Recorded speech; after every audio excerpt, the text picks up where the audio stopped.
Hello दोस्तों, आप सभी का स्वागत है हमारे यूट्यूब चैनल गुड लक में। 16 अगस्त 2020 को होने वाली बीईओ की परीक्षा का आंसर कुछ इस प्रकार से है। तो चलिए शुरू करते हैं। हमारे पास जो पेपर मिला है वो सेट बी है और उसके उत्तर जो है कुछ इस प्रकार से हैं। तो हम उसको देख लेते हैं कि इन प्रश्नों का उत्तर क्या है। शुरू करने से पहले यदि आप हमारे चैनल पर नए हैं तो हमारे चैनल को सब्सक्राइब कर लें, लाइक करें और अधिक से अधिक शेयर करें ताकि आगे आने वाली वीडियो का लाभ आप समय से उठाते रहें। तो चलिए शुरू करते हैं। पहला प्रश्न कह रहा है कि निम्नलिखित में से किन दो शासकों के मध्य 17 मई 1540 में कन्नौज के पास युद्ध हुआ था। तो इसका सही आंसर होगा शेरशाह एवं हुमायूं। आगे देखिए, दूसरे प्रश्न में कह रहा है कि निम्नलिखित में से किस प्रमुख कारण से महात्मा गांधी ने 1922 में असहयोग आंदोलन वापस ले लिया था। तो इसका सही आंसर है चौरी चौरा में हुई हिंसा के कारण। आगे देखिए, हम प्रश्नों का आंसर कुछ फास्ट देंगे क्योंकि बहुत सारे प्रश्नों का आंसर देना है, इसलिए हम प्रश्नों का जो है प्रश्नों को एक्सप्लेन नहीं कर रहे हैं। तो आगे देखिए, अगला प्रश्न यह कह रहा है कि गदर पार्टी से निम्नलिखित में से कौन संबंधित नहीं थे। तो इसका जो है संबंध नहीं था वो है खुदीराम बोस का। इनका गदर पार्टी से कोई संबंध नहीं था। आगे देखिए, कह रहा है चौथे प्रश्न में यह कह रहा है कि निम्नलिखित को सुमेलित कीजिए। निम्नलिखित में कौन सा सुमेलित नहीं है। तो इसमें जो सुमेलित नहीं है उसके बारे में पूछ रहा है। तो इसका सही आंसर हो जाएगा सी, कुकी विद्रोह। आगे देखिए, कह रहा है कि निम्नलिखित नेताओं में से किसने कहा मैं तो एक भारतीय नगाड़ा हूँ जिसका कार्य सोते हुए को जगाना है ताकि वे अपनी मातृभूमि के लिए जागे और कार्यरत हो सके। तो इसका जो सही आंसर है वो है ए, बाल गंगाधर तिलक। ओके, आगे देखिए, छठे प्रश्न में यह कह रहा है कि निम्नलिखित में से कौन सा पोषक तत्व दलहनी फसलों की गठन के लिए आवश्यक है। तो इसमें हो जाएगा नाइट्रोजन। ये तो आप सब लोग जानते हो कि जो दलहनी फसलों की जड़ों में जो गांठ होती है वो क्या होती है, वो नाइट्रोजन उसमें होता है। आगे देखिए, सातवें प्रश्न में क्या कह रहा है कि 1 किलो नाइट्रोजन की आपूर्ति के लिए कितनी यूरिया की मात्रा की आवश्यकता होगी। तो इसका सही आंसर हो जाएगा सी, 2.5 किलो।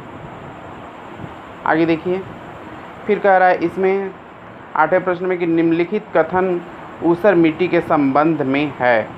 तो इसमें जो है हमें सही बताना है कि कौन कौन सा इसमें जो दिया है वो कथन सत्य है। तो इसका बारे में हमें अभी तक आंसर कोई प्राप्त नहीं हुआ है। तो यदि आपको इसके बारे में कोई आंसर प्राप्त हो तो आप हमें इसका आंसर कमेंट बॉक्स में ज़रूर लिखें, और यदि हमें मिल जाता है तो हम कमेंट बॉक्स में इसका आंसर बहुत जल्दी टैग कर देंगे। अगले प्रश्न को देख लेते हैं। अगले प्रश्न में यह कह रहा है कि फॉर्च्यून इंडिया के 500 कंपनियां या निगमों की सूची के अनुसार 2019 में सबसे बड़ी कंपनी या निगम थी। मतलब हमें बताना है कि वो कौन सी कंपनी थी। तो इसमें हो जाएगा आपका ए, इंडियन ऑयल कॉरपोरेशन लिमिटेड। आगे देखिए, 10वें प्रश्न में कह रहा है कि उत्तर प्रदेश में पहला तैरता सौर ऊर्जा संयंत्र निम्नलिखित में से किस बांध पर बना है। तो जो 10वें का आंसर होगा वह हो जाएगा आपका ए, माता टीला बांध। 11वें का देखिए आंसर, उत्तर प्रदेश के निम्नलिखित में से कौन सा जिला संतरे के लिए सर्वाधिक उत्पादक है। तो 11वें का आंसर जो होगा वो सहारनपुर होगा। उत्तर प्रदेश का जो सहारनपुर जिला है वो संतरे के लिए सर्वाधिक मशहूर है। आगे देखिए, 12वें में कह रहा है कि उत्तर प्रदेश के निम्नलिखित नगरों में से किसमें भारतीय दलहन अनुसंधान संस्थान स्थित है। तो इसका जो राइट आंसर है वह आपका हो जाएगा सी, कानपुर। आगे ध्यान दीजिए, 13वें का कह रहा है कि सूची 1 को सूची 2 से सुमेलित कीजिए और सूचियों के नीचे दिए गए कूट से सही उत्तर का चयन कीजिए। हमारे पास समय का अभाव होने के कारण हम इस प्रश्न को पूरा नहीं पढ़ सकते, लेकिन हम इसका आंसर आपको बता देते हैं कि इसका आंसर क्या होगा। इसका आंसर आपका हो जाएगा सी ऑप्शन, इसका सही है। जो इसका सी ऑप्शन है वो सही है। तो आप इस प्रश्न को आप यदि पेपर दिए तो आप उसको पढ़ करके आप देख सकते हैं। इसका जो राइट आंसर है, जो 13वें प्रश्न है, उसका राइट आंसर सी है। आगे देख लेते हैं 14वें को। कह रहा है कि उत्तर प्रदेश के बारे में निम्नलिखित कथनों पर विचार कीजिए। तो मतलब उत्तर प्रदेश के बारे में कुछ यहाँ पे कथन दिए गए हैं और उन पे विचार करके हमें ये बताना है कि कौन कौन सा जो कथन है वो सही है। ठीक, तो हम देख लेते हैं। तो इसका जो राइट आंसर होगा वो क्या होगा, बी आंसर सही हो जाएगा। आगे देख लेते हैं। कह रहा है कि उत्तरी भारतीय शास्त्रीय संगीत का बाइबल ग्रंथ संबंधित है। तो इसका जो राइट आंसर हो जाएगा नाट्य शास्त्र, ऑप्शन ए। यहाँ पर 16 नंबर प्रश्न कह रहा है कि निम्नलिखित दो कथन हैं जिसमें से एक कथन ए और दूसरे को आर कारण कहा गया है। तो हमें इन दोनों को पढ़ करके हमें ये उसका बताना है कि उसको क्या कर रहे हैं, क्या मतलब क्या व्याख्या कर रहे हैं। तो इसका सही आंसर जो हो जाएगा वो ए हो जाएगा। 16 का जो राइट आंसर है वो ऑप्शन ए है। आगे देखिए प्रश्न 17 क्या कह रहा है। निम्नलिखित दो कथन हैं जिसमें से एक को कथन ए तथा दूसरे को कारण आर कहा गया है। तो हमें भी इसका राइट आंसर हम आपको बता देते हैं। जो 17 का राइट आंसर है वो क्या है, डी है। 17 का जो राइट आंसर है वो डी है। हम आपको एक बार फिर से बता दें, हम जिस सेट को हल कर रहे हैं वो सेट बी है, वो क्वेश्चन पेपर का सेट बी है। आगे देखिए 18वें नंबर क्वेश्चन में क्या कह रहा है। कह रहा है कि निम्नलिखित में से कौन सा कोलकाता के उन 4 नवीनीकृत विरासत भवनों में शामिल नहीं है जिसे जनवरी 2020 में राष्ट्र को समर्पित किया गया है। तो हमें इसमें यह बताना है कि कोलकाता के उन 4 नवीन विरासत भवनों में शामिल किए गए हैं उसमें से कौन सा नहीं है। तो इसका जो राइट आंसर हो जाएगा आपका ए हो जाएगा, ओल्ड करेंसी बिल्डिंग। जो इसका राइट आंसर हो जाएगा वो ए हो जाएगा।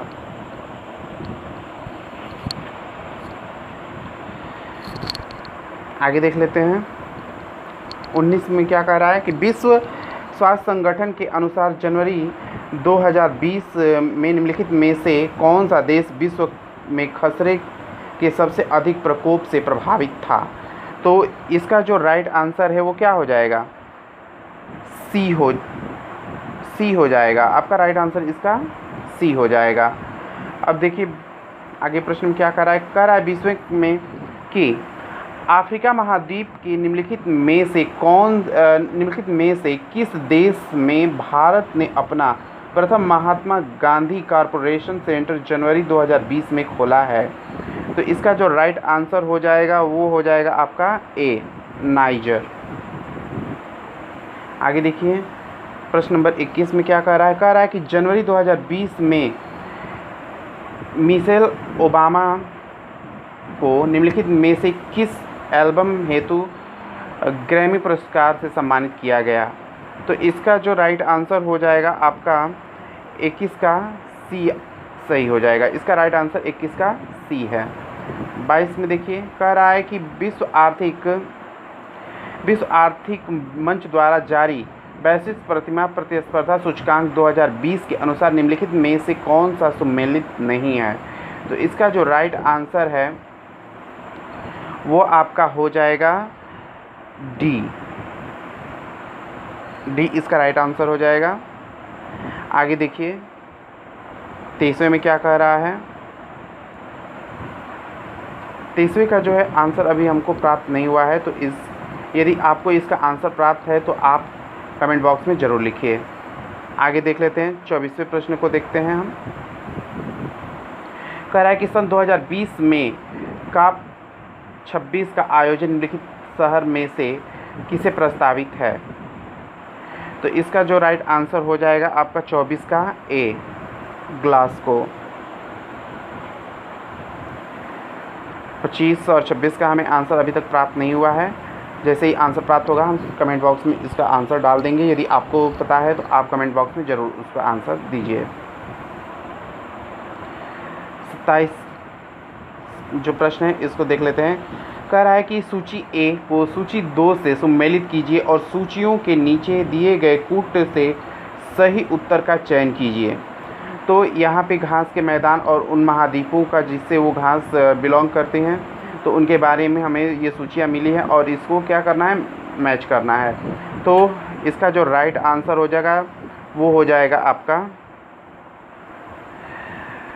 ए। इसका राइट आंसर जो है वो ए है।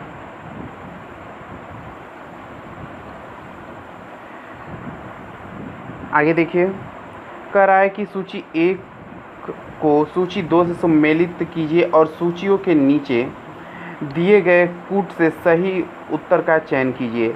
तो कुछ जनजातियाँ दी गई हैं और उसके क्षेत्र दिए गए हैं। तो इसका जो राइट आंसर हो जाएगा वो आपको हम राइट आंसर बता देते हैं। इसका राइट आंसर सी हो जाएगा। आगे देख लीजिए, 29 का जो आंसर है अभी तक हमें नहीं प्राप्त हुआ है। तो जैसे ही आंसर मिलेगा हम आपको कमेंट बॉक्स में ज़रूर लिख देंगे। तीसरे प्रश्न में कह रहा है कि भारत की निम्नलिखित नदियों में से कौन सी दामोदर नदी की सहायक नदी नहीं है। तो इसमें जो सहायक नदी नहीं है वो क्या है, इंद्रावती है। इसका जो तीसरे का जो ऑप्शन है वो बी सही हो जाएगा।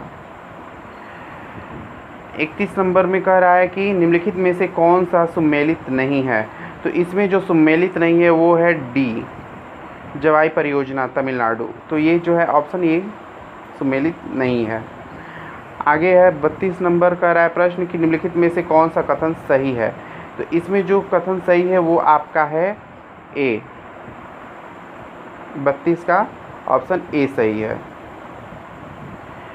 हम प्रश्नों का आंसर जल्दी जल्दी इसलिए बता रहे हैं क्योंकि समय का अभाव है, इसलिए हम अधिक से अधिक प्रश्नों को कवर करना चाहते हैं। तो इसलिए प्रश्नों का ही आंसर हम दे रहे हैं। प्रश्नों को पूर्ण रूप से हम उसको पढ़ कर के एक्सप्लेन नहीं कर रहे हैं। बहुत जल्द हम ऐसी वीडियो बनाएंगे जिसमें आपको प्रश्नों का एक्सप्लेनेशन भी आपको प्राप्त हो जाएगा।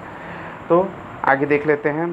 33 नंबर प्रश्न कह रहा है कि भारत का लौह अयस्क भंडार निम्नलिखित में से किस सेल समूह से संबंधित है। तो इसका जो राइट आंसर हो जाएगा 33 का वो है डी, गोंडवाना। आगे कह रहा है 34वें नंबर प्रश्न में कि सेल्वा वनों की विशेषता है। तो इसका राइट आंसर हो जाएगा ए, चौड़ी पत्ती सदाबहार। आगे ध्यान दीजिए, 35वें नंबर प्रश्न में कह रहा है कि सामाजिक वानिकी और पर्यावरण पुनर्वास केंद्र भारत के निम्नलिखित में से किस नगर में अवस्थित है। तो इसका जो राइट आंसर हो जाएगा वह है ए, देहरादून। 36 नंबर प्रश्न में देखिए कह रहा है कि भारत में पर्यावरण सुरक्षा अधिनियम निम्नलिखित में से किस वर्ष में पारित हुआ था। तो इसका राइट आंसर हो जाएगा बी। इसका राइट आंसर आपको बी हो जाएगा। 37 का आंसर देख लेते हैं। कह रहा है कि 2011 की जनगणना के अनुसार निम्नलिखित में से कौन सा जनसंख्या घनत्व की दृष्टि से सही घटते क्रम में व्यवस्थित है। तो इसका जो राइट आंसर है वो आपका हो जाएगा डी। आगे ध्यान दीजिए, 38वें नंबर प्रश्न में यह कह रहा है कि सूची 1 और सूची 2 को सम्मिलित कीजिए और सूचियों के नीचे दिए गए सही उत्तर का चयन कीजिए। तो इसका जो आंसर हो जाएगा 38वें नंबर प्रश्न का वो आपका सही आंसर है वो सी है। आप इन सूचियों को मिलाकर के देख सकते हैं, इसका सटीक आंसर सी ही है। 29 नंबर प्रश्न का अभी तक हमें कोई आंसर प्राप्त नहीं हुआ है। तो इसके लिए हम आपसे चाहेंगे कि यदि आपको पता है तो आप हमें कमेंट बॉक्स में ज़रूर बताएं।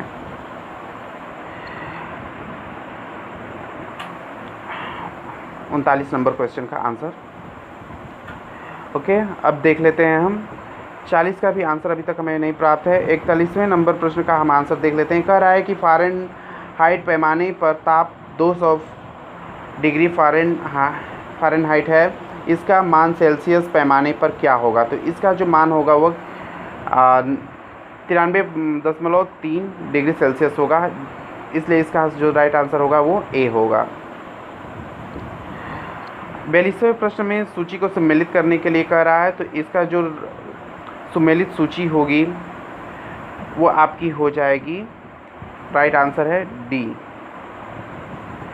आगे ध्यान दीजिए, कह रहा है 43वें प्रश्न का आंसर अभी तक हमें नहीं प्राप्त है, इसके लिए हमें खेद है। चलिए आगे देख लेते हैं। 44वें प्रश्न में कह रहा है कि भारत में निम्नलिखित में से किसे शिशुओं और अवयस्कों के साथ साथ आर्थिक और सामाजिक योजनाओं के लिए विधि निर्माण की शक्तियाँ प्रदत्त है? तो इसका जो राइट आंसर हो जाएगा वो आपका हो जाएगा सी। आगे देख लेते हैं। 45वें का 45, 46, 47 और 48 नंबर प्रश्नों का आंसर अभी हमें नहीं प्राप्त है। जैसे इसका आंसर हमें प्राप्त होता है हम कमेंट बॉक्स में इसका आंसर टैग कर देंगे। 39 नंबर प्रश्न का देख लेते हैं आंसर। कह रहा है कि यदि सभी समाज सुधारक मानवतावादी हैं, सत्य है, तो निम्नलिखित तर्क वाक्यों में से कौन सा एक सत्य है? तो इसमें जो सत्य है वो क्या हो जाएगा? आपका ऑप्शन डी सही हो जाएगा। कोई असामाजिक सुधारक अमानवतावादी नहीं है। ये आपका जो 39 का होगा वो डी ऑप्शन सही हो जाएगा। 50 और 51 का आंसर हमें अभी नहीं प्राप्त है। चलिए 52 नंबर प्रश्न का आंसर देख लेते हैं। विश्व रैपिड शतरंज प्रतियोगिता जीतने वाली प्रथम भारतीय महिला जो है वो आपकी है कोनेरू हम्पी। 53 नंबर प्रश्न में ये कह रहा है कि नीति आयोग द्वारा हाल में जारी सतत विकास लक्ष्य SDG इंडिया सूचकांक 2019 के अनुसार कौन सा राज्य प्रथम स्थान पर है? तो इसका जो राइट आंसर होगा वो हो जाएगा आपका डी, केरल। इसका जो राइट आंसर हो जाएगा वो केरल हो जाएगा। आगे देख लीजिए। 54 में यह कह रहा है कि निम्नलिखित में से किस देश में जनवरी 2020 में भारतीय नौसेना ने ऑपरेशन वनीला प्रारंभ किया? तो इसका जो राइट आंसर हो जाएगा वो आपका हो जाएगा सी, मेडागास्कर। आगे देखिए 55 नंबर प्रश्न यह कह रहा है कि निम्नलिखित देशों में से किस देश ने दिसंबर 2019 में G20 देशों की अध्यक्षता जापान से प्राप्त की? तो इसका जो राइट आंसर हो जाएगा वो आपका हो जाएगा सी, सऊदी अरब। 56 का आंसर हमें नहीं प्राप्त है। 56 और 57 का आंसर हमें अभी तक नहीं मिला है। चलिए हम देख लेते हैं आगे। प्रश्न नंबर 58 में सूची सम्मिलित करने के लिए कह रहा है, तो इसका जो राइट आंसर हो जाएगा वो आपका हो जाएगा बी। फिर हमें 59 का अभी तक आंसर नहीं प्राप्त हुआ है। 60 का सूची सम्मिलित करने के लिए कह रहा है, तो इसका जो राइट आंसर हो जाएगा आपका, और इसका राइट आंसर हो जाएगा 60 का डी। दोस्तों बाकी के प्रश्नों का आंसर लेकर के हम बहुत जल्द ही वीडियो में हाजिर होंगे, और तब तक के लिए आप हमारे चैनल को सब्सक्राइब कर लें, लाइक करें और अधिक से अधिक शेयर करें, ताकि हम और आगे वीडियो हमारी आगे आने वाली वीडियो आप तक समय से पहुंचती रहे। तब तक के लिए धन्यवाद।